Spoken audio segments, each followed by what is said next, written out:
টানা ৭ দিন ধরে দাবানলের আগুনে জ্বলছে ক্যালিফোর্নিয়া। দমকল কর্মীরা দিনরাত চেষ্টার পর পরিস্থিতি কিছুটা নিয়ন্ত্রণে আনতে পেরেছেন। তবে নতুন করে শক্তিশালী বাতাস বইতে শুরু করায় দাবানল আরও ছড়ানোর শঙ্কা দেখা দিয়েছে।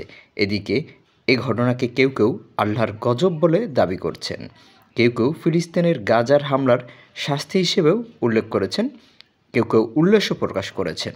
দাবানলে ১২,০০০-এরও বেশি অবকাঠামো পুড়ে গেছে, যার বেশিরভাগই সাধারণ মানুষের, এবং ৩৮,০০০ একরেরও বেশি জমি পুড়ে গেছে। প্রাণ হারিয়েছেন ২৪ জন। এই বিষয়টি নিয়ে উল্লাস করা কতটা যুক্তিসঙ্গত তা নিয়ে কথা বলেছেন জনপ্রিয় ইসলামী আলোচক শায়খ আহমদুল্লাহ। তিনি বলেন, হলিউড নামের শহরটি বিশ্বব্যাপী বিনোদন ও সংস্কৃতির কেন্দ্র হিসেবে পরিচিত হলেও টানা ৪ দিন ধরে ভয়ঙ্কর দাবানলে পড়ছে যুক্তরাষ্ট্রের ক্যালিফোর্নিয়া অঙ্গরাজ্যের লস অ্যাঞ্জেলস থেকে ৫,০০০ স্থাপনা। শাস্তি হওয়ার কথা কোরআনে বর্ণিত থাকলেও এটি আল্লাহর গজব কিনা তা সুস্পষ্টভাবে এখনই বলা যায় না।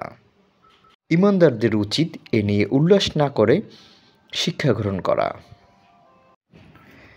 ইসলামের দৃষ্টিকোণ থেকে মানুষের দুঃখ কষ্টের সময় উল্লাস করা সমর্থনযোগ্য নয়।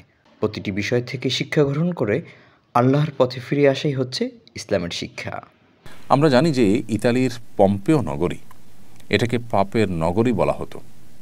পাপ, জুলুম, সীমালঙ্ঘন এটা এমন পর্যায়ে চলে গিয়েছে যে একটা পর্যায়ে আল্লাহ রাব্বুল আলামিন সেখানে ভয়াবহ দাবানলে পুরো শহরকে পুরো ছাই করে দিয়েছেন।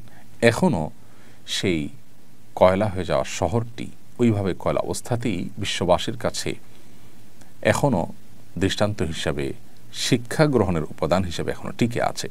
একজন ঈমানদার এখান থেকে শিক্ষা গ্রহণ করবে, উল্লাস নয়, বরং এখান থেকে শিক্ষা গ্রহণ করাটাই হতো আমাদের কর্তব্য, যে আমরা আল্লাহর অবাধ্যতার পথে যাওয়া, হারাম বা অন্যায়ের পথে যাওয়া থেকে আমরা বিরত থাকব।